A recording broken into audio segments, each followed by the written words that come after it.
யோகி பாபுட்ட கதாநாயகன் சொல்றதுதான் உண்மை. இந்த ரத்த பந்தம் என்ன இருந்தாலும் எங்க அம்மா அப்பா இதெல்லாம் உண்மை கிடையாது.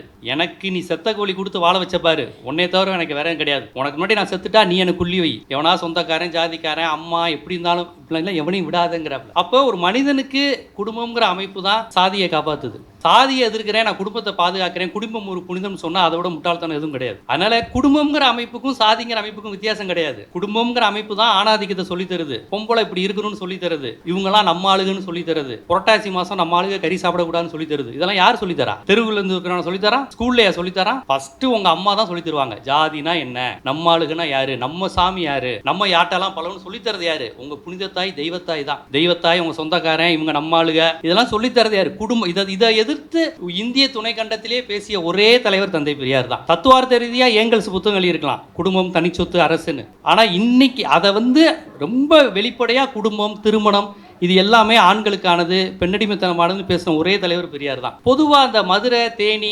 திருநெல்வேலியை பற்றி நேட்டிவிட்டியாக படம் எடுக்கிறவங்க அந்த மண் சார்ந்து எவ்வளவோ அழகியலையும் அரசியலையும் பேசலாம். ஆனால் நம்ம ஆளுக்கு எப்படி தான் படம் எடுப்பாங்க? மதுரைனாலே மாட்டுத்தாவணி பஸ் ஸ்டாண்ட் நின்றுக்கிட்டு அருவாளை தூக்கிட்டு நானும் மதுரைக்காரன் தான்டா அப்படிங்கிறான். இது மூலமா என்ன சொல்ல வரான்னு எனக்கு ஒன்றும் புரியல. மாட்டுத்தாவணி பஸ் ஸ்டாண்டில் அருவாளை தூக்கிட்டு வில்லன்ட்ட நானும் மதுரைக்காரன் தான்டா. இதோ மதுரைக்காரன்லாம் தினைக்கு ஒரு 4 கொலையை செஞ்சுக்கிட்டு இருக்கிற மாதிரி. அதே மாதிரி தான் தேனி பக்கம் படம் எடுக்கிறவங்க, திருநெல்வேலி பக்கம் படம் எடுக்கிறவங்க. ஆனால் இவர் தேனி வாழ்வியலை எவ்வளோ அழகா காமிச்சிருக்கிறாரு. வராக நதி பேசப்பட வேண்டிய அரசியல். வராக நதியை பத்தி யார் பேசுறா? அன்னைக்கு சுற்றுச்சூழல் வைகை நதியை பத்தி அவனும் பேசுறது இல்ல. இதுல தேனி மாவட்ட நதியை பத்தி யார் பேசுவாங்க? அப்ப இதை பற்றி பேசுறவனுக்கு அந்த தேனி மாவட்ட நேட்டிவிட்டி தெரிஞ்சிருக்கணும். அந்த அழகியல் அவர் சொல்றாரு. ஒரு மாவட்டத்தை பற்றி பேசும்போதே சாதி பெருமையா எடுத்து மதுரை படம்னாலே சாதி படம்னு ஆக்கி வச்சிட்டாங்க. இங்க வாழ்ந்து இவன் உணர்ற படைப்புல தானங்க உலக சினிமா. ஈரான் இயக்குனர் அவர் என்னைக்காவது நான் விக்கிரவாண்டியை பத்தி படம் எடுக்கிறேன்னு சொல்லியிருக்காரா? கள்ளக்குறிச்சியை பத்தி படம் எடுக்கிறேன்னு சொல்லியிருக்காரா? அவர் ஈரான் வாழ்வியல தான் எடுக்கிறாரு. பைசைக்கிள் தீவ்ஸ்ல எங்க திருச்சி பஸ் ஸ்டாண்ட காமிக்கிறார் அவரு? இல்ல. அப்புறம் எதுக்கு இங்க இருக்கிற தமிழ் சினிமாக்காரன் மட்டும் எப்ப பார்த்தாலும் உலக சினிமா, இது கொரியன் மேக்கிங் இப்படி, இது ஈரான் மேக்கிங் இப்படி? பிற மொழி படங்களை பாருங்க, அது நம்ம கத்துக்க வேண்டிய விஷயங்கள் இருக்கு. நீ அந்த கேரக்டர் நடக்கிறது சீனு ஃபைட் எல்லாத்தையும் கொரியன்ல இருந்து எடுக்கிறேன் இங்க இருந்து எடுக்கிறேன்னா இங்க 1000 சினிமா இருக்கு. நாஞ்சில் நாடன் அதான் சொல்லுவாரு. அவர்கிட்ட எப்ப பார்த்தாலும் கேட்பாங்க, நீங்க எப்ப பார்த்தாலும் நாகர்கோயிலை பத்தி பேசுறீங்க இல்லனா மும்பையை பத்தி பேசுறீங்கன்னா, நான் மும்பைல கவர்மெண்ட் சர்வெண்டா வேலை பார்த்தேன், எனக்கு மும்பை தமிழர் வாழ்வியல் தெரியும். நான் நாகர்கோயிலுக்காரன், எனக்கு நாகர்கோயிலை பத்தி மட்டும் தான் தெரியும். நாஞ்சில் நாடன் சொன்னது. ஒரு படைப்பாளி தன்னுடைய அனுபவத்தை தான் படமா எடுக்க முடியும்.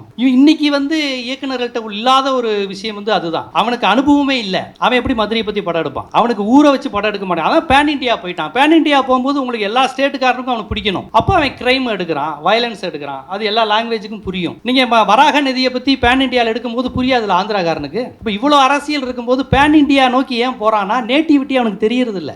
அவனுக்கு தெரியறது இல்ல. படைப்பாளி அப்படி இல்லாத வீரியம் இல்லாத ஆட்களா வர்றான். அதனால தான் அவன் வேர்ல்டு பாலிடிக்ஸ் பேசுறீங்கிற பேர்ல கஞ்சா போதை இதுக்கு உங்களுக்கு பெரிய சமூக சிந்தனை தேவையில்லை. ஒரு இல்லூஷன் வேர்ல்டு. எப்ப பார்த்தாலும் பெண் குழந்தைகள் பாலியல் வன்புணர்ச்சிப்படுறாங்க, அது ஒரு பெரிய கேங் பண்ணுது, அதை ஹீரோ கண்டுபிடிச்சு தலையா இருக்கிறான். கடைசியா ஹீரோ தலையா இருக்கணும், கொடூரமா வில்லனை கொல்லணும். அதை நியாயப்படுத்துற மாதிரி வில்லன் கொடூரமா இருக்கணும். வில்லன் ரொம்ப கொடூரமா இருப்பான், அப்பதான் வில்லனை இவன் கொடூரமா கொல்ல முடியும் ஹீரோ. அப்பதான் ஹீரோ ஏத்துக்குவான்ல, அவனை கொல்றான், அவனுக்கு குண்ட தலையாருடா அப்படி. சோ இப்படியான கான்செப்ட்ல பழிவாங்கிற உணர்ச்சியை தூண்டி செயற்கையான பிரச்சனைகளை, எவ்வளவோ பிரச்சனைகள் இருக்கு, விவசாய பிரச்சனைகள் இருக்கு, ஜிஎஸ்டி இருக்கு, எவ்வளவோ பிரச்சனைகள் நம்மளை சுத்தி இருக்கும்போது எப்ப பார்த்தாலும் ஒரு ஹீரோ 100 பேரை கொலை செய்யற மாதிரியே படம் எடுத்துக்கிட்டு இருக்க நேரத்துல தான் கோழிப்பண்ணை ரொம்ப ரொம்ப முக்கியத்துவம் வாய்ந்த கதைகளா இருக்கு. நம்ம தெருக்குள்ள நம்மளை சுத்தி 1000 கதைகள் இருக்கு, அதை எடுக்க ஆள் இல்லை. அதைத்தான் இன்று சீனு ராமசாமி அவர்கள் செய்து கொண்டு இருக்கிறார்கள் என்பதுதான் இங்க பதிவு செய்ய வேண்டியது. திரை விமர்சனம் அப்படிங்கிறது ஒரு பொழுதுபோக்கு படத்தை நம்ம விமர்சிக்கிற ஒரு விஷயம் அப்படிங்கிறத தாண்டி அதில் ஒன்றும் இருக்கிறது இல்லை அப்படிங்கிற நிலை தான் இன்றைக்கி பெரும்பாலும் இருக்குது. பல பேர் இங்கே ரொம்ப ஆதங்கமாக சொன்ன மாதிரி திரைப்படம்னாலே ஒரு அதீத வன்முறை, அதுவும் சமீப காலமாக அது அதிகமாகிட்டு இருக்கு. பொதுவாகவே வயலன்ஸ் இருக்குது, இருந்தாலும் இப்போ சமீப காலமாக ஒரு வன்முறை, போதைப்பொருள், கஞ்சா, இதுதான் பேசிக்கான ஒரு திரைப்படங்களினுடைய ஒரு கல்ச்சருங்கிற மாதிரி மாறிட்டு வருது. பெரிய பெரிய ஹீரோக்கள் படமே வன்முறை தான் அதிகம் இருக்குது. தலை எடுக்கிறது, குடலை அறுக்கிறதுங்கிற மாதிரிலாம் ரொம்ப ஓப்பனாக படத்தை எடுக்கிறாங்க. இப்போ இந்த நிலையில் தான் நம்ம கோழிப்பண்ணை படத்தினுடைய தேவையை பற்றி பார்க்கணும். இந்த மாதிரி ஒரு கதையை இந்த மாதிரியான வணிக சூழலில் எப்படி இயக்குனர் அணுகியிருக்கிறார், எப்படி தயாரிப்பாளர்கிட்ட சொல்லியிருப்பார், தயாரிப்பாளர் எப்படி இதற்கு சம்மதம் தெரிவித்திருப்பார். ஏன்னா அது ஒரு ரொம்ப முக்கியமான விஷயம் இல்லையா? ஒரு பெரிய ஹீரோக்கள்கிட்ட கதை சொல்கிறது, தயாரிப்பாளர்கிட்ட கதை சொல்கிறப்பே கமர்ஷியலான மேட்டரை சொல்லி தான் அனுமதி வாங்க முடியும். நான் வாழ்வியலை சொல்கிறேன் சார், இதில் ஒரு மக்கள் உணர்வு இருக்குது சார் அப்படிங்கிறதுலாம் ஓகே, இருந்தாலும் கமர்ஷியலாக என்ன இருக்குது படத்தில் அப்படிங்கிறத எதிர்பார்க்குறாங்க. அப்படியான கமர்ஷியலாக இன்றைக்கி என்னவா மாறி இருக்குன்னா வன்முறை, ஆபாசம், இரட்டை அர்த்தம், ஏதாவது இது 2K கிட்ஸ் கான்செப்டில் இதெல்லாம் தான் சார் வருங்கிற மாதிரியான சொல்லி தான் இப்போ படங்களே தொடர்ச்சியாக வருது. ஏதோ ஒரு உட்டோப்பியன் வேர்டில் தான் படங்களே எடுக்கிறாங்க. மதுரைக்கோ, தேனிக்கோ, கோவைக்கோ, பொள்ளாச்சிக்கோ படத்தை எடுக்கிறதில்ல. இந்த மாதிரியான ஒரு தருணத்தில் தான் கோழிப்பண்ணை தினேஷ் அப்படிங்கிற இந்த படம் வந்து என்னை வந்து ரொம்ப முதல்ல ஆச்சரியமாக இருந்துச்சு. இந்த படத்தினுடைய தலைப்பு, இந்த படத்தினுடைய கதை தேர்வு, இயக்குனர் மற்றும் தயாரிப்பாளருடைய அசாத்திய துணிச்சல், இதற்கே நம்ம வந்து ஒரு பெரிய பாராட்டுகளை வந்து நம்ம தெரிவிச்சுக்கணும். ஏன்னு கேளுங்க, இந்த படத்தினுடைய கதை மாந்தர்கள், கதாபாத்திரங்கள் எல்லோரையும் கவனிச்சிங்கன்னா யாருமே பிரபலம் கிடையாது. எனக்கு தெரிஞ்சு யோகி பாபுவை தவிர்த்து வேறு யாருமே இவங்க இந்த மார்க்கெட்டில் விநியோகர்கள்ட்ட சொல்லிக்கிற மாதிரியான நடிகர்கள் கிடையாது. அனைவருமே புதுமுக நடிகர்கள். ஓப்பனிங் வர வைக்கிறதுக்கு ஒரு நடிகர் முகம் தேவை, குறைஞ்சது ஒரு பிரபல வில்லன் தேவை, இல்லாட்டி பிரபல காமெடியன் தேவை. எதுவுமே இந்த படத்தில் இல்லை. புதுமுகங்களை வச்சுருக்கிறாங்க. ஆனால் படம் நகர நகர முதலாக நடிக்கிறாரு அப்படிங்கிற, இவங்களை இப்போ தான் பார்க்குறோம், இதெல்லாம் புதுமுகம் அப்படிங்கிற எந்த ஃபீலிங்கே இல்லாமல் அவங்க அந்த கதாபாத்திரங்கிற அந்த கான்செப்டுக்குள்ளே நம்மளோட உரையாட ஆரம்பிக்கிறாங்க. அப்படியே போயிடுது. அந்த தங்கச்சி கதாபாத்திரமாக இருக்கட்டும், அந்த காதலி கதாபாத்திரமாக இருக்கட்டும், ரொம்ப அருமை. அதாவது படம் தொடங்குறப்ப இதில் வந்து நான் பார்த்த பலர் வந்து இதில் புதுமுகமாக தான் இருக்கிறாங்க. ஆனால் நடிப்பில் அவங்கள புதுமுகனே சொல்ல முடியல. உண்மையிலே இந்த மொதல் சீனில் அப்பா வந்து அந்த பின்னாடி கொல்லைப்புறம் அந்த சவற்று வழியாக ஏறி குதிக்கிறார் அதுக்கப்புறம் அவரை வந்து ஒரு உடல்நிலை பாதிக்கப்பட்டவராக ஆண்டிப்பட்டி பஸ் ஸ்டாண்டாக பெரியகுளம் பஸ் ஸ்டாண்ட்லேயோ எங்கேயோ பார்க்குறாங்க. அந்த செவரேறி குறிக்கிற அந்த கம்பீரமான மிலிட்ரி மேனுக்கும் அந்த வயோதிகமான அந்த அப்பாவுக்குமே அவ்வளவு மாற்றங்களை பார்க்கலாம். இப்போ அது வந்து நல்லா கவனித்து பார்த்தீங்கன்னா, ஒரு சினிமாவில் பழம் தின்று கொட்டை போட்டேன்னு சொல்லுவாங்களே, அந்த மாதிரி நடிகர்கள் வந்து பெரும்பாலும் அந்த மாதிரி கதாபாத்திரங்களுக்கு தேர்ந்தெடுப்பாங்க. ஆனால் இந்த நடிகரை நான் முதன்முறையாக பார்க்குறேன். ஆனால் அந்த ரெண்டு சீன் வந்தாலுமே அந்த முதல் சீனுக்கும் இந்த ஒரு சீனுக்கும் வேறு மாதிரி தன்னை மாற்றிருப்பார். எனக்கு ரொம்ப ஆச்சரியமாக இருந்தது எனக்கு. ஏன்னா புதுமுகங்கள் இந்த மாதிரி நம்ம மனசுங்கிறது இயல்பாகவே அடிக்கடி பார்க்குறவங்கள தான் ரசிக்க தோணும். அடிக்கடி நீங்கள் பார்த்துட்டிங்கன்னா உங்களை ஒருத்தருக்கு பிடிச்சிரும். அந்த விதத்தில் தான் நடிகர்கள் யாராக இருந்தாலும் ஒரு 5-6 படம் நடிச்சிட்டா நமக்கு வந்து தெரிஞ்ச முகம் ஆயிடுவாங்க. அது தனுஷ் சொல்கிற மாதிரி தான், என்னையெல்லாம் பார்த்தா யாருக்கும் பிடிக்காது, பார்க்க பிடிக்குன்னு. இன்றைக்கி தமிழ்நாட்டில் அவரை நிறைய பேருக்கு பிடிச்சிருச்சு. துளு உதயலமை வந்தப்போ அவரை வந்து எல்லோரும் கேலி தான் பண்ணாங்க. இன்றைக்கி தனுஷோட ரேட்டுங்கிறதே வேறு. அது மாதிரி நமக்கு ஒரு புதுமுகத்தை அவ்வளோ சீக்கிரம் ஏற்றுக்கொள்ள முடியாது. நான் ஒரு உதாரணத்துக்கு அந்த அப்பா கேரக்டரை சொல்கிறேன். 2 சீன் அவர் நடித்தாலுமே முதல் காட்சியில் கம்பீரம். ஏன்னா அவர் ஆர்மி மேன். அந்த சவரேறி குதிக்கிறப்ப இருந்த அந்த கெத்து, தண்ணியை போட்டு அப்படி நின்று அது புலம்புற அந்த தோரணை, அடுத்து இருக்கக்கூடிய அந்த வயோதிகத்தில் இருக்கக்கூடிய தளர்வு, அவ்வளோ அழகாக நடிச்சிருந்தார். அதற்கு பிறகு பார்த்தீங்கன்னா கதாநாயகன். நான் ஜீவா டுடேயில் ஜீவா சினிமாவில் சுபேர்கிட்ட அதை பேட்டி எடுத்தப்போ அவர் அப்போ பார்த்துட்டார். நான் அப்போ படம் பார்க்கல. எப்படிங்க ஹீரோலாம் எப்படிங்கன்னா, ஹீரோ இயல்பாக நடிச்சிருக்காருனோன்னு அப்போ கேட்டேன் நான், எப்படி என்ட்ரி எப்படி இருக்குது, மாசாக இருக்கா, டிடிஎஸ் சவுண்ட்லாம் வருமா ஹீரோ வரும்போது, காலை ஃபஸ்ட்டு காமிக்கிறாங்களா எப்படின்னு. சுபேர் அப்படிலாம் இல்லைங்க, சும்மா ஒரு கோழி இதை எடுத்து இப்படி வெட்டுற மாதிரி காமிக்கிறாங்க அப்படின்னாரு. அப்போ கதாநாயகன் அப்படின்னு அவங்க முடிவு செய்தவுடன் இந்த பையன் ஸ்டார்டிங்கில் பையனுடைய முகத்தை காமிச்சானா கைத்தட்டுறாங்களோ இல்லையோ, படம் முடிஞ்சு போகிறப்போ ஒரு நல்ல கதாநாயகன் தமிழ் சினிமா கிடச்சிட்டாங்கன்னு கண்டிப்பாக சொல்லுவாங்க. உண்மையிலேங்க. அப்போ அவர் என்னோட கொஞ்சம் வயது கம்மியாக தான் இருப்பார்னு நினைக்கிறேன். அந்த தம்பி வந்து அவ்வளோ அழகாக ஒரு தேனி மாவட்டத்தில் இருக்கிற ஒரு பையன், அம்மா அப்பா ஒரு உண்மையை, அது மட்டும் இல்லாமல் அந்த பையனுடைய கதாபாத்திரம் வந்து பெரிய இசங்கள் கிடையாது, கம்யூனிசம் புரட்சி பேசுகிற இயல்பான ஆள் தான். ஆனால் ரொம்ப நேர்மையாக இருக்கிறார், உண்மையாக இருக்கிறார். அவருக்கு எதுவுமே கிடையாது, சாதி சனம் சொந்தன்னு. தனக்கு இருக்கிற உறவுகளில் நேர்மையாக இருக்கிறார், யாரையும் ஏமாற்றிடக்கூடாது. அந்த கொள்கையில் அவர் அந்த அளவுக்கு ஒரு கௌரவமாக அதை மெயின்டைன் பண்ணக்கூடிய கேரக்டரு. அவ்வளோ சின்ன வயசில் அவ்வளோ கனமான பாத்திரத்தை அவர் அற்புதமாக பண்ணியிருக்கார். இதுக்கு முன்னாடி அவர் என்ன படத்தில் நடித்தார்னு கூட எனக்கு தெரியாது. இதுதான் புதுமுகம்னு நினைக்கிறேன். அவ்வளோ அழகாக பண்ணியிருக்கார். அதுவும் அந்த அவருடைய ஹேர் ஸ்டைல் பாருங்களேன். ஊர் பக்கம் இந்த மதுரை தேனி பக்கம்லாம் ஒரு 3 வாரத்தில் வெட்ட வேண்டிய முடியை வெட்டாமல் விட்டுருவாங்க. இந்த சைடெலாம் சுறுசுறுலாக இருக்கும் தெரியுமா, ஊர் சைடு. இந்த ஸ்கூலுக்கு முடி வெட்டாமல் பசங்க போயிடுவாங்க. முடி வந்து நிறையா வளர்ந்து சைடில் வளர்ந்து இந்த பக்கம் கொஞ்சம் சுறுசுறு. அதில் பாருங்கள், நம்ம ஹீரோவை பார்க்கும்போது அந்த தோற்றம் வரும். ஏன்னா ஊர் சைடு இப்படி இருப்பாங்க. ஏன்னா அவர் வந்து ஒரு சிக்கன் கடை தான் இது பண்ணுறாரு. ரொம்ப ப்ராப்பராக ஹேர் கட் பண்ணியிருக்கணும்னு அவசியம் கிடையாது. அது ஒரு இயல்பாக ஹேர் கட்டு. நல்லா கொஞ்சம் நான் கூட ஒரு 2-3 சீனியாவது அதை மாற்றுவாரான்னு பார்த்தேன், மாற்றலை. ஏன்னா படத்தில் வந்து கதாநாயகன் வந்து ஆஸ்திரேலியா அமெரிக்காவுக்கு போகலையே, டூயிட் சாங் பாட வேண்டிய அவசியம் இல்லை, ஒரு பாட்டுக்காக கெட்டப் மாட்ட வேண்டிய அவசியம் இல்லை. பெரியகுளம், ஆண்டிப்பட்டி, ஜெயமங்கலம், உசிலம்பட்டி பஸ் ஸ்டாண்டை தாண்டல, அப்படி தானே? அவ்வளோதான். உசிலம்பட்டியிலேருந்து ஆண்டிப்பட்டி, தேனி, பெரியகுளம் வரையும் போயிருக்கீங்க. கம்பம் பாடுற கூட தொடல அவர், அவ்வளோதான். இதுதான் அதுக்குள்ள தான் வாழ்க்கை. அந்த வாழ்வியலை அவள் அழகாக சொல்லியிருக்காங்க. அதனால் புதுமுகங்களை பாராட்டி யோகி பாபு இதில் சீனியர் நடிகர், அவர் ரொம்ப அபாரமாக நடிச்சிருக்கிறாரு. அதில் அந்த யோகி பாபுவை வந்து அவர் புகழ்கிற சீன் அம்மா எல்லாருமே சொன்னாங்க. அதில் ஒரு டயலாக் அற்புதமாக டீல். ஏன்னா ஏன் பெரியப்பா, ஒரு செத்த கோழியை கொடுத்து 2 உயிரை வாழ வச்சதில்லை நீ அப்படின்னு. ரொம்ப அற்புதமான வசனங்க. ஒரு செத்த கோழியை கொடுத்து 2 உயிரை வாழ வச்சிட்ட நீ. உனக்கு அது செத்த கோழியாக இருக்கலாம், ஆனால் 2 உயிர்களை வாழ வச்சிச்சு அப்படின்னு. அதில் அந்த டைலாக்லாம் ரொம்ப அற்புதமான டைலாக். ஆனால் சுபேர் என்னை பேட்டி எடுக்கும்போது குடும்ப உறவுகள் மறந்து போயிடுச்சு, அதை நினைவுபடுத்துகிற படம்னாரு. ஆனால் நான் படம் பார்த்ததுக்கப்புறம் அப்படி நான் சொல்ல மாட்டேன். இது குடும்ப உறவுகளை கொண்டாடுகிற படம் கிடையாது. அம்மானா வசதி, அப்பானா வசதி, என்ன இருந்தாலும் நம்ம குடும்பம் மாதிரி வருமானு அப்படி சொல்கிற படம் கிடையாது. இது கம்யூனிச சிந்தனையோடு குடும்பங்கிற அமைப்பு, அதுகிட்ட எச்சரிக்கையாக இரு. குடும்பம் தாண்டி உனக்கு ஒரு சமூக உறவு இருக்குது, ஒவ்வொரு மனிதனுக்கும் குடும்பத்தில் ஒன்றும் கிடையாதுன்னு சொல்லக்கூடிய ஒரு கம்யூனிசம் பேசுகிற படம். இது குடும்ப உறவுகளை கொண்டாடுற படம் கிடையாதுங்க இது. நான் கூட ஒரு கிழக்கு சீமையில் இந்த மாதிரி கான்செப்ட்டுங்கிற மாதிரி தான் சுபேர் என்கிட்ட சொன்னார். ஆனால் இது நீங்கள் நினைக்கிற மாதிரி சும்மா அது ஒரு அண்ணன் தங்கச்சி படம், கடைசி காலத்தில் என்ன இருந்தாலும் அம்மா அப்பாவை கூட்டி வந்துட்டான் அப்படி எடுக்காதீங்க. அந்த யோகி பாபுட்ட கதாநாயகன் சொல்கிறது தான் உண்மை. இந்த ரத்த பந்தம் என்ன இருந்தாலும் எங்கள் அம்மா அப்பா இதெல்லாம் உண்மை கிடையாது. எனக்கு நீ செத்த கோழி கொடுத்து வாழ வச்ச பாரு, உன்னை தவிர எனக்கு வேற கிடையாது. உனக்கு முன்னாடி நான் செத்துட்டா நீ எனக்கு குள்ளி வை. எவனா சொந்தக்காரன், ஜாதிக்காரன், அம்மா எப்படி இருந்தாலும் இப்படிலாம் எவனையும் விடாதுங்கிறாப்புல.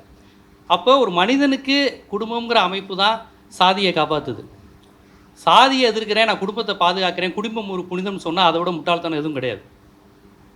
அதனால் குடும்பங்கிற அமைப்புக்கும் சாதிங்கிற அமைப்புக்கும் வித்தியாசம் கிடையாது. குடும்பங்கிற அமைப்பு தான் ஆணாதிக்கத்தை சொல்லித்தருது, பொம்பளை இப்படி இருக்கணும்னு சொல்லித்தருது, இவங்கெல்லாம் நம்ம ஆளுகன்னு சொல்லித்தருது, புரட்டாசி மாதம் நம்ம ஆளுக கறி சாப்பிடக்கூடாதுன்னு சொல்லித்தருது. இதெல்லாம் யார் சொல்லித்தரா? தெருவுலேருந்து இருக்கிறவன சொல்லித்தரான்? ஸ்கூல்லையா சொல்லித்தரான்? ஃபஸ்ட்டு உங்கள் அம்மா தான் சொல்லி தருவாங்க. ஜாதினா என்ன, நம்ம ஆளுகுன்னா யார், நம்ம சாமி யார், நம்ம யாட்டெல்லாம் பழம்னு சொல்லித்தரது யார்? உங்கள் புனிதத்தாய் தெய்வத்தாய் தான். தெய்வத்தாய், உங்கள் சொந்தக்காரன், இவங்க நம்ம ஆளுக, இதெல்லாம் சொல்லித்தரது யார்? குடும்பம். இதை எதிர்த்து இந்திய துணைக்கண்டத்திலே பேசிய ஒரே தலைவர் தந்தை பெரியார் தான். தத்துவார்த்த ரீதியாக ஏங்கல்ஸ் புத்தகம் எழுதியிருக்கலாம், குடும்பம் தனிச்சொத்து அரசுன்னு. ஆனால் இன்றைக்கி அதை வந்து ரொம்ப வெளிப்படையாக குடும்பம், திருமணம் இது எல்லாமே ஆண்களுக்கானது, பெண்ணடிமைத்தனமானதுன்னு பேசின ஒரே தலைவர் பெரியார் தான். ஸோ இந்த படத்தில் அந்த அரசியல் இருக்குது. ஆனால் அவர் எதையுமே பரப்புரை செய்யலை படத்தில். அவர் வாழ்வியலை தான் சொல்கிறார். போகிற போக்கில் இந்த அரசியல் எல்லாவற்றையும் ரொம்ப அழகாக அந்த படம் வந்து சொல்லியிருக்கு. படத்தில் அழகான ஒரு சாதி மறுப்பு இருக்குது. ஆனால் படம் எங்கும் பிரச்சாரம் கிடையாது. ஒரு டைலாக் தான், கலப்பு கல்யாணம் பண்ணுறது நல்ல விஷயந்தான் அப்படின்னு ஒரு சிவப்பு துண்டு போட்டுட்டு நம்ம தோழர் முத்து பேசிட்டு வருவார் நினைக்கிறேன், ராத்தே முத்து. கலப்பு கல்யாணம் பண்ணுறது நல்ல விஷயந்தான், அவ்வளோதான். அதை தாண்டி இது பிரச்சனை கிடையாது. பொதுவாக சாதிங்கிறதே பணம் இருக்கணுன்னோட சேர்ந்து தான் வரும். உங்களுக்கு சொந்த பந்தம் பணம்லாம் போயிட்டுனாலே உங்களுக்கு பெருசாக சாதிக்காரன் உங்களை உரிமை கொண்டாட மாட்டான். நீங்கள் எந்த அளவுக்கு பணக்காரனாக இருக்கீங்களோ அப்போ தான் சேர்ந்து வருவான். எப்படி இருந்தாலும் நம்மலாம் ஒன்றும் இல்லைப்பா, நீங்கள் அந்த சாமி கும்பிட்றவங்க தானே, எப்போ நீங்கள் போடி நாக்கினூரில் எந்த ஏரியா இப்படிலாம் கேட்பான். நீங்கள் கோயில் வாசலில் பிச்சை எடுத்துகிட்டு வந்தால் நீங்கள் நம்ம ஆளுகளான்னு எவன் கேட்க போகிறான் அவங்கள? தம்பி நீங்கள் உசிலம்பட்டியில் என்ன சாமி கும்பிட்றீங்க தம்பி, நீ எனக்கு பங்காளி முறை வேணும் தம்பி, எவன் சொல்ல போகிறான் அவங்கள? நீங்கள் ஒரு பெரிய தொழிலதிபராக இருந்தால் சுற்றி சொல்லுவான். நீங்கள் இப்போ என்ன தம்பி நம்ம கடைசியில் நீங்கள் சொந்தக்காரங்கிறத சொல்லாமல் போயிட்டீங்க அப்படிங்கிற மாதிரி. அதனால் இந்த அமைப்பு சாதி பொருளாதாரம் எல்லாம் ஒன்றுக்கு ஒன்று தொடர்புடையது. சாதி பொருளாதாரம், குடும்ப பெருமை, ஆணாதிக்க பெருமை எல்லாமே லிங்க் ஆனது. அதனால தான் பெரியார் எல்லாத்தையும் உடைக்க சொன்னார். திருமணத்தில் ஒரு புனிதமும் கிடையாது, குடும்பத்தில் ஒரு புனிதமும் கிடையாது, அம்மா அப்பா எங்கள் இதுலேருந்து தான் தப்புகள் தவறுகள், இந்த சாதி பெண்ணடிமைத்தனம் தொடங்குதுன்னு சொன்னார். ஆனால் இந்த படத்தில் வந்து இது குடும்ப உறவுகளை பேணுகிற படம் இல்லை. குடும்ப உறவுகளே இல்லைனாலும் உனக்கு இந்த உறவு இருக்குது, உனக்கு இந்த சமூகம் இருக்குது, உன்னை காப்பாற்ற வானம் இருக்குது, பூமி இருக்குது, நதி இருக்குதுன்னு சொல்லக்கூடிய படம். அதில் அந்த வராக நதியை பற்றி சொன்னார். பொதுவாக அந்த மதுரை, தேனி, திருநெல்வேலியை பற்றி நேட்டிவிட்டியாக படம் எடுக்கிறவங்க அந்த மண் சார்ந்து எவ்வளவோ அழகியலையும் அரசியலையும் பேசலாம். ஆனால் நம்ம ஆளுக்கு எப்படி தான் படம் எடுப்பாங்க? மதுரைனாலே மாட்டுத்தாவணி பஸ் ஸ்டாண்ட் நின்றுக்கிட்டு அருவாளை தூக்கிட்டு நானும் மதுரைக்காரன் தான்டா அப்படிங்கிறான். இது மூலமாக என்ன சொல்ல வரான்னு எனக்கு ஒன்றும் புரியலை. மாட்டுத்தாவணி பஸ் ஸ்டாண்டில் அருவாளை தூக்கிட்டு வில்லன்ட்டா நானும் மதுரைக்காரன் தான்டா. ஏதோ மதுரைக்காரன்லாம் தினைக்கு ஒரு 4 கொலையை செஞ்சுக்கிட்டு இருக்கிற மாதிரி. அதே மாதிரி தான் தேனி பக்கம் படம் எடுக்கிறவங்க திருநெல்வேலி பக்கம் படம் எடுக்கிறவங்கன்னு. ஆனால் இவர் தேனி வாழ்வியலை எவ்வளோ அழகாக காமிச்சிருக்கிறாரு. வராக நதி பேசப்பட வேண்டிய அரசியல். வராக நதியை பற்றி யார் பேசுகிறா அன்றைக்கி சுற்றுச்சூழலில்? வைகை நதியை பற்றி அவனும் பேசுகிறதில்ல. இதில் தேனி மாவட்ட நதியை பற்றி யார் பேசுவாங்க? அதனால் வராக நதியை பற்றி பேசியிருக்கிறாங்க. அப்போ இதை பற்றி பேசுகிறவனுக்கு அந்த தேனி மாவட்ட நேட்டிவிட்டி தெரிஞ்சிருக்கணும். அந்த அழகியல் அவர் சொல்கிறாரு. ஒரு மாவட்டத்தை பற்றி பேசும்போதே சாதி பெருமையாக எடுத்து எடுத்து மதுரை படம்னாலே சாதி படம்னு ஆக்கி வச்சிட்டாங்க. அந்த மரபை வந்து சீனு ராமசாமி தொடர்ச்சியாக உடைக்கிறார். இவங்க எதை வச்சு சாதி படம்னு சொல்கிறாங்களோ அந்த சமூக மக்களை வச்சு தான் அவர் பெரும்பாலும் படம் எடுக்கிறார். அவர்கள் வாழ்வியலை தான் எடுக்கிறார். அது என்னவாக இருக்கிறது இந்த சமூகத்தில்ங்கிறது தான். அது தென்மேற்கு பருவக்காற்றாக இருந்தாலும் சரி, தர்மதுரையாக இருந்தாலும் சரி, இப்போ வந்து இந்த படம் கூட அந்த சமூக வாழ்வியல் தான். ஆனால் அவர் வந்து அந்த சமூகத்துக்கும் இப்படி ஒரு முகம் இருக்குது, இப்படி தான் வாழ்ந்துக்கிட்டு இருக்கிறான், நீ நினைக்கிற எந்த பெருமையும் எவனும் கிடையாது, அவன் எப்படி வாழ்வாங்கிறது தான் சமூகமும் புறவைய சூழல் தான் தீர்மானிக்குதுங்கிறது அவ்வளோ அழகாக இந்த படத்தில் சொல்லியிருக்காரு. விருமன் தானே படத்தில் அப்பா பேர், புரிதுங்களா? அங்கே பார்க்குறவங்களுக்கு தெரியும் இது என்ன கதைன்னு, மெட்ராஸ்காரங்களுக்கு தெரியாது, சத்யந்தரில் பார்க்குறவங்களுக்கு. ஸோ அவர் அந்த வாழ்வியலை அவ்வளோ அழகாக சொல்கிறா இருப்பாங்க. அதோட ரொம்ப முக்கியமானது இந்த படத்தில் எதுவுமே அவர் டயலாக்காக சொல்லலைங்க, விஷுவல் தாங்க இது. அது பாலு மகேந்திரா ஸ்டூடெண்ட்டுங்கிறத அவர் காமிச்சிருக்கிறார். அவங்க அப்பாவை அந்த பஸ் ஸ்டாண்ட்லேருந்து ஆஸ்பத்திரி கூட்டி போகிறப்ப ஒரு ஃப்ளெக்ஸு காமிப்பார். அது தெரிஞ்சு வச்சாங்களா தெரியாமல் வச்சாங்களான்னு தெரியல. தேவேந்திர குல வேளாளர் பேரவை இமானுவல் சேரன் படம் போட்டு இருக்கும். இயல்பாக இருந்துச்சா என்னன்னு தெரியல. இந்த மாதிரியான காட்சிகள் இருக்குது பாருங்கள். ஒரு மாவட்டம்ங்கிறப்ப எல்லா சமூக மக்களோடையும் கலந்து இருக்கிறதுங்கிறது பொதுவாக ஒரு டைரக்டர்ஸ் வந்து திங்க் பண்ணிடுவாங்க. மதுரைனா இந்தந்த சமூகத்தை காமிக்கணும், திருநெல்வேலினா இப்படி இப்படி காமிக்கணும், இந்தந்த சிலைகளை குறியீடாக காமிக்கணும்னு வச்சே படத்தை காமிக்கும்போது அவர் எல்லாரையும் காமிக்கிறார் பாருங்க. ஐயோ ஒரு மாவட்டங்கிறப்ப எல்லாரும் சேர்ந்து தான் இருக்கிறான், எல்லாருமே வீராப்பு பேசுகிறான், எல்லார்ட்டையும் அது இருக்குது. இப்படி பல்வேறு நுட்பங்களை வந்து அவர் இந்த படங்களில் சொல்லியிருக்கிறார். இந்த அரசியல்லாம் நம்ம பேசணும். இது சராசரியாக படம் பார்க்குற மக்கள் வந்து இது அண்ணன் தங்கச்சி படம், குடும்ப உறவுகளை பேணுகிற படங்கிறாங்க. உண்மை அது அல்ல. இது குடும்ப உறவுகளை பேணுகிற படம் கிடையாது. குடும்பத்திற்கு அப்பாற்பட்ட உண்மையான உறவுங்கிறது சமூகம்தான், யாராக இருந்தாலும். அந்த விஷயத்தை தான் இந்த மாதிரியான படங்கள் வந்து பேசுது. நம்ம வந்து அதற்கு எதிர்மறையாகவே பேசிட்டு வரோம். மனிதன் வந்து அடிப்படையில் ஒரு சமூக விலங்கு. அவனை வந்து நம்ம திருப்பி திருப்பி வந்து குடும்பத்துக்குள்ளேயே அடைக்க பார்க்குறோம். அதுக்குள்ளே நடக்கிற வன்முறைகளை நம்ம பேசுவதில்லை. மிகப்பெரிய வன்கொடுமை குடும்பத்துக்குள்ளே தான் நடக்குது, சமூகத்தில் இல்லை. எல்லா வன்கொடுமைகளும் பெண்களுக்காக இருக்கட்டும், சாதி அமைப்பாக இருக்கட்டும், அதை வந்து பேசணும். இந்த படம் வந்து அந்த விஷயங்களை ரொம்ப அழகாக பேசுது. உலக சினிமாங்கிறது என்னங்க? ஆண்டிப்பட்டியிலையும் திருநெல்வேலியிலையும் தென்காசியிலும் தானே உலக சினிமா இருக்குது. இங்கே வாழ்ந்து இவன் உணர்கிற படைப்பில் தானேங்க உலக சினிமா. ஈரான் இயக்குனர் வந்து அவர் என்னைக்காவது வந்து நான் விக்ரவாண்டியை பற்றி படம் எடுக்கிறேன்னு சொல்லியிருக்காரா? கள்ளக்குறிச்சியை பற்றி படம் எடுக்கிறேன்னு சொல்லியிருக்காரா? அவர் ஈரான் வாழ்வியல் தானே எடுக்கிறாரு.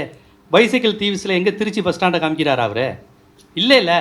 அப்புறம் எதுக்கு இங்கே இருக்கிற தமிழ் சினிமாக்காரன் மட்டும் எப்போ பார்த்தாலும் உலக சினிமா, இது கொரியன் மேக்கிங் இப்படி, இது ஈரான் மேக்கிங் இப்படி. பிற மொழி படங்களை பாருங்கள், அது வந்து நம்ம கற்றுக்க வேண்டிய விஷயங்கள் இருக்குது.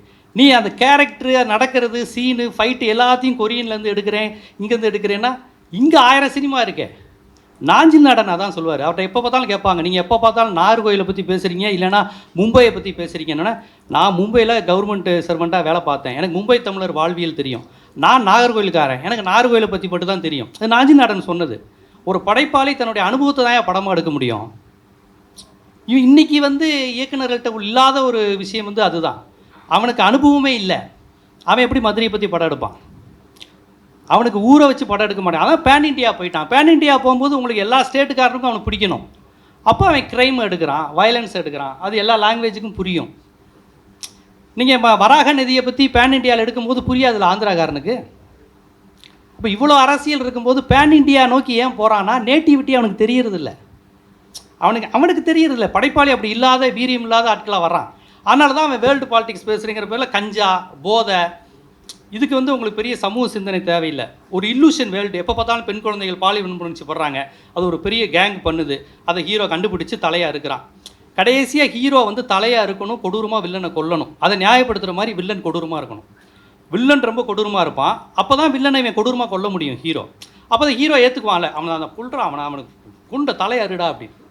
ஸோ இப்படியான கான்செப்டில் பழிவாங்கிற உணர்ச்சியை தூண்டி செயற்கையான பிரச்சனைகளை, எவ்வளவோ பிரச்சனைகள் இருக்குது, விவசாய பிரச்சனைகள் இருக்குது, ஜிஎஸ்டி இருக்குது, எவ்வளவோ பிரச்சனைகள் நம்மளை சுற்றி இருக்கும்போது எப்போ பார்த்தாலும் ஒரு ஹீரோ 100 பேரை கொலை செய்கிற மாதிரியே படம் எடுத்துக்கிட்டு இருக்க நேரத்தில் தான் கோழிப்பண்ணை வந்து ரொம்ப ரொம்ப முக்கியத்துவம் வாய்ந்த கதைகளாக இருக்குது. நம்ம தெருக்குள்ளே நம்மளை சுற்றி 1000 கதைகள் இருக்குது, அதை எடுக்க ஆள் இல்லை. அதைத்தான் இன்று சீனு ராமசாமி அவர்கள் செய்து கொண்டு இருக்கிறார்கள் என்பது தான் இங்கே பதிவு செய்ய வேண்டியது. அப்புறம் நான் ஒரு முக்கியமான விஷயம், இந்த பவா செல்லத்துறை கேரக்டர், அந்த ஒரு நூலகர் விஷயத்தை வந்து ரொம்ப அழகாக நம்ம இயக்குனர் கூட சொன்னார், ராசி கலகப்பன். அதில் வந்து அவர் வாழ்கா முதல் கங்கை வரி படின்னு சொல்லுவார். இதெல்லாம் ஒரு நல்ல பிரச்சாரம் தான், இந்த மாதிரி புத்தகங்கள் படிங்கன்னு சொல்கிறது. ஆனால் அதில் கடைசியாக பார்த்தீங்கன்னா கடைசி காலத்தில் கல்யாணம் பண்ணி வச்சுட்டு நாங்கள் காசி ராமேஸ்வரம் போவோங்குவார். அதை அவர் உடனே கன்னியாகுமரி தஞ்சாவூர்னு ஏன் சொல்லன்னு கேட்டார். நான் என்ன கேட்குறேன், ஒரு உலக அரசியல் பேசுகிற ஒரு ராகுல் சாங்கிருந்தியான படிக்கிற ஒரு மார்க்சிய சிந்தனையாளருக்கு கோவில் கோவிலாக போய் சாமி கும்பிடுங்கிறது தான் கடைசி கால லட்சியமா? எனக்கு அது புரியலை. எனக்கு அது கொஞ்சம் முரணாப்பட்டது. ஒரு மார்க்சிய சிந்தனை அந்த அளவுக்கு பேசுகிற பவா செல்லத்துறை, நாங்கள் இனி கல்வி சாலைகள் அமைப்போம் பேசலாம், இல்லைப்பா 4 தொழிற்சங்கங்கள் அமைப்போம்னு பேசலாம், ஏன் நாங்கள் ஒரு நாத்திக பிரச்சாரங்கிறது அந்த அளவுக்கு சென்சாரில் ஒத்துக்குவாங்களான்னு தெரியாது. காசி ராமேஸ்வரம் போவதை ஏதோ ஒரு இயல்பு மாதிரி ஏன் சொல்லணும்? அது வந்து எனக்கு நெருடலாக இருந்தது. என்னடா வாழ்கா முதல் கங்கை வரை படிப்போம்னு சொல்லிட்டு கடைசியில் காசி ராமேஸ்வரம் போகிறத போய் இவ்வளோ ஒரு கடைசியில் இந்த எக்ஸ்ட்ரீமுக்கு போயிட்டு இந்த எக்ஸ்ட்ரீமில் போய் ஏன் முடியுது அப்படிங்கிறது எனக்கு கொஞ்சம் நெருடலாக. அந்த படம் முடிச்சுட்டு வந்தோடனே அம்மாட்ட கேட்டேன், நம்ம அந்த டைலாகை பேசிட்டு இப்படி பேசுகிறாரு, வேறு கதாபாத்திரம் பேசியிருந்தால் நம்ம எடுத்துக்க மாட்டேன். இவர் அதில் ஒரு பொருள் முதல்வாதி, ஒரு கம்யூனிஸ்டவாதி எப்படி பேசினாருங்கிறது எனக்கு ஒரு நெருடலாக இருந்தது. ஆனால் மற்றபடி இந்த படம் என்பது ரொம்ப அழகான வாழ்வியல். இந்த மாதிரி படங்களை வந்து ஒரு எழுத்தாளரால் தான் எடுக்க முடியும், ஒரு எழுத்தாளர் வாசிப்பாளராக தான் எடுக்க முடியும். ஒரு படம் என்பது மனித மனங்களுக்குள் நடக்கிற போராட்டம். அதில் வெட்டுக்குத்து சண்டைக்கெல்லாம் ஒரே ஒரு ஃபைட் சீன் இருக்குது அந்த படத்தில். அது கூட இயல்பாக அந்த கைலியோடு போட்டு அடித்து தண்ணிக்குள்ளே மோதுற மாதிரி இருக்குமே ஒழிய இந்த சினிமாத்தனமாக இருக்காது. இந்த மாதிரியான படங்கள் அப்படிங்கிறது இன்றைய காலத்தின் தேவையாக இருக்குது. ஏன்னா அந்த 75களில் பார்த்தீங்கன்னா பாரதிராஜா, பாலு மகேந்திரா, மகேந்திரன்னு அந்த வேறு மாதிரி காலகட்டம் வந்தது. ஒரு மாதிரி பூனா ஒரு கேள்விக்குரிய 6லிருந்து 60 வரை ஒரு இன்னும் சொல்லப்போனால் விமன் சென்ட்ரிக் படம், அவள் ஒரு தொடர்கதை, 16 வயது நிலைன்னு ஒரு இயல்பான கதாபாத்திரங்களோட படங்கள் வர ஆரம்பிச்சிச்சு. அது எம்ஜிஆர் ஃபீல்டை விட்டு போகிற சமயம் 75, 77ன்னு அவர் தீவிரமாக கட்சி தொடங்கி நடத்திக்கிட்டு இருக்க சமயத்தில் தமிழ் சினிமா ஹீரோயிசத்துலேருந்து விலகுச்சு. எம்ஜிஆர் விலகிற டயத்தில் ஹீரோயிசத்துலேருந்து விலகி ரஜினி கமல் படங்கள் ரொம்ப நல்லா வந்துக்கிட்டு இருந்தது. அதுக்கப்புறம் ஏவிஎம் முரட்டுக்காலை வந்துச்சு, தமிழ் சினிமா ட்ரெண்டு பயங்கரமான ஒரு ஹீரோயிசத்தை நோக்கி போயிடுச்சு. அதுக்கப்புறம் முரட்டுக்காலை, சகலகலா வல்லவன்னு ரஜினி கமல் 2 பேரும் போட்டி போட்டுக்கிட்டு கமர்ஷியல் உலகத்துக்குள்ளே போயிட்டாங்க. அதுக்கப்புறம் வந்து தமிழ் சினிமா திருப்பி அந்த ட்ரெண்டுக்குள்ளேயே வரலை. ஒரு ஜானி வரலை, ஒரு 3ஆம் பிறை வரலை. பாரதிராஜா அவ்வப்போது அவருடைய ஸ்டைலை கொடுத்துக்கிட்டு இருந்தார். அவரும் அப்பப்போ கொடி பறக்குது அது இதுன்னு போயிட்டார், கொஞ்சம் லைட்டாக மாறினார். இருந்தாலும் அவர் கடைசி வரையும் அவர் ட்ரெண்டில் கரெக்டாக தான் இருந்தார். அப்படி ஒரு மாறிக்கிட்டு இருக்க ட்ரெண்டை இன்றைக்கி சீனு ராமசாமி போன்றவர்கள் மீண்டும் அந்த 75களில் இருந்த மகேந்திரன் காலகட்டம், அந்த உதிரி பூக்கள் காலகட்டத்தை நோக்கி போங்க. ஏன்னா அந்த படங்கள்லாம் வெற்றி படங்கள் தான். நீங்கள் நினைக்கிற மாதிரி அந்த படங்கள்லாம் ஓடாத படங்கள் கிடையாது, இன்றைக்கி வரையும் பேசுகிற படம் தான். ரஜினி 1000 கமர்ஷியல் படம் நடித்தாலும் உங்களுக்கு பிடிச்ச படம் இது வரையும் என்ன படம் கேட்டால் முள்ளு மலர் தான் சொல்கிறாரே ஒழிய போக்கிரி ராஜா, தனிக்காட்டு ராஜா, அதிசய பிறவி தான் எனக்கு ரொம்ப பிடிச்ச படம்லாம் அவர் சொல்லவே இல்லை. கமர்ஷியலாக ஹிட்டு கொடுத்த எந்த படத்தையும் ரஜினி சொல்லலை. இன்றைக்கி வரையும் எனக்கு முள்ளு மலரும் தான் சொல்கிறார். நேற்று வேட்டையன் மியூசிக் ட்ரெய்லரில் கூட முள்ளு மலரத்தை பற்றி தாங்க ரஜினி பேசியிருக்காரு. சமீபத்தை ஹிட்டு கொடுத்த பேட்டை, தர்பார், ஜெயிலர்லாம் பேசலை. அதில் கூட பயந்து போய் சொல்லியிருக்காரு. லோகேஷ் கனகராஜ், நெல்சன் மாதிரிலாம் கூட வேணான்ருக்கார். அந்த ஞானவேல்கிட்ட அவர் சொன்ன வார்த்தை, நான் சொல்லலை. அந்த ஸ்டைல் வேணாங்க எனக்கு, ஞானவேல்கிட்ட கொஞ்சம் வேறு மாதிரி எடுங்க அப்படின்னு இருக்காரு. ஏன்னு சொல்கிறேன்னா இந்த மாதிரி படங்கள் தாங்க நிற்கும். இந்த மாதிரி படங்கள் இன்றைக்கி தேட்டரில் எவ்வளோ நாள் ஓடுதுங்கிறதுல, சினிமா வரலாற்றில் கடைசி வரையும் சினிமா மாணவர்களுக்கு இது எத்தனை காலம் ஓட்டி கேட்ட போகிறாங்கங்கிறது தான் முக்கியம். அதுதான் அந்த ட்ரெண்டை தான் நான் இப்போ எதிர்பார்க்குறேன். இப்போ ஒரு உருவாக்கி வைத்திருப்பது ஒரு மரபை உடைத்து அடுத்த மரபை கொண்டு வரார். அந்த மகேந்திரன் காலகட்டம், பாலு மகேந்திரா காலகட்டம் மாதிரி தான். எத்தனையோ கமர்ஷியல் படங்கள் அந்த நேரத்துக்கு ஓடி இருக்கும், அடுத்து இல்லாத இடம் தெரியாது. ஒரு ஜானி இன்றைக்கி வரையும் ரஜினி கொண்டு எல்லாரும் பேசுகிறாங்க. ரங்காவை யாராவது பேசுகிறாங்களா? ரங்கா ரஜினி நடித்த படத்தில் நல்ல படம் யாராவது பேசுகிறாங்களா? 2மே ரஜினி நடித்த படம் தான். ஸோ இந்த கோழிப்பண்ணையினுடைய தாக்கங்கிறது தமிழ் சினிமாவை மீண்டும் அந்த ஆரோக்கியமான சூழலை நோக்கி கொண்டு போய்கிட்டு இருக்கு. இப்படி ஒரு படம் எடுத்தால் அது தொடர்ந்து வருங்க, இது ஒரு ட்ரெண்டுங்க. தமிழ் சினிமா என்றைக்குமே ட்ரெண்டை நோக்கி தான் போகும். வேற ஒன்றும். ஒரு பேய் படம் வந்துச்சு ஒரு 15 வருஷத்துக்கு முன்னாடி, லாரன்ஸ் எடுத்து, முனி, காஞ்சனான்னு 15 வருஷமாக பேய் படம் தான் எடுத்துக்கிட்டு இருக்காங்க. அந்த ட்ரெண்டு எனக்கு தெரிஞ்சு அந்த லாரன்ஸ் ஆரம்பித்தார் காஞ்சனா முனின்னு, அது ஹிட் ஆனோன்னா முனி 1, முனி 2, முனி 3, காஞ்சனா 1, காஞ்சனா 2ன்னு, அப்புறம் சுந்தர்சி அவர் நல்லா மேட்டுக்குடி உள்ளத்தேலத்தான் கார்த்திகை வச்சு நல்லா கமர்ஷியலாக எடுக்கிறாரு. அவரும் பேய் படத்தில் இறங்கிட்டார். இது நல்லா இருக்கே ஒரு ட்ரெண்ட். ஒரே ஒரு அரண்மனை பங்களா தான், தமனா ஹன்சிகான்னு மாறிக்கிட்டே இருப்பாங்க, ஆனால் கதை பேய் கதை தான், ஒரே அரண்மனை தான். ஒரு ட்ரெண்டு உருவாச்சுன்னா அந்த ட்ரெண்டுக்கு முன்னாடியே போகிறது தான். அது மாதிரி இப்படி ஒரு ட்ரெண்டை நீங்கள் உருவாக்குங்க. கண்டிப்பாக தொடர்ந்து இயக்குனர்கள் வர தயாராக இருக்கிறாங்க. நல்ல இயக்குனர்கள் சமகாலத்தில் வந்துக்கிட்டு இருக்கிறாங்க. மக்கள் பிரச்சனையை பேசணுங்கிற துடிக்கின்ற இளைஞர்கள் இயக்குனர்களாக வந்துக்கிட்டு இருக்கிறப்ப சீனு ராமசாமிலாம் கண்டிப்பாக அதுக்கு ஒரு முன்னெத்தி ஏறாக இருந்து கொண்டிருக்கிறார். அப்படி ஒரு படம் தான் இது. புதுமுகங்களை வைத்தே இவ்வளோ அற்புதமான படத்தை பண்ணியிருக்கிறாங்க. இந்த புதுமுகங்களுக்கும் இனி அடுத்தடுத்து மிகப்பெரிய வாய்ப்பு கிடைக்க போகுது. காரணம், இந்த படம் தமிழ் சமூகத்தில் ஏற்படுத்தியிருக்கக்கூடிய தாக்கம் என்பதை கூறி இது போன்ற வாய்ப்புகள், இது போன்ற விழாக்கள் அதிகம் நடத்த வேண்டும் என்பதையும் நான் மீண்டும் பதிவு செய்கிறேன். நன்றி.